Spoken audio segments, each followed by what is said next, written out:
Let's go, though, to the end of Qin. It unifies all the states in 221 BC.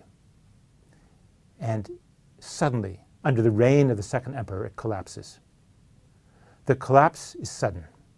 And the story goes like this. There were two farmers who had to report for duty, for military duty.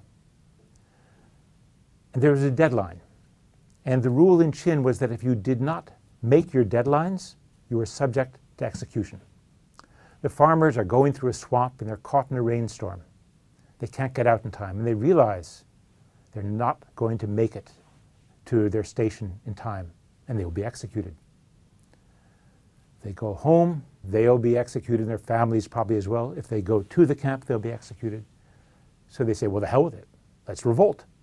And there's a certain appeal to that story because it's a story about the fact that people were oppressed, that there was no leeway given in Qin. It didn't matter what your intentions were, it was the act that mattered. It was a very harsh and strict law. What seems to be probably truer is that Qin had tried to extend its system to all the feudal states too quickly, and that once things started to fall apart, and it's true that the second emperor was a poor leader, but once things started to fall apart, all the old states in the east rose up against Qin. Their existing nobles led armies of revolt, and Qin was over very quickly. 4 years later, a new dynasty would be founded.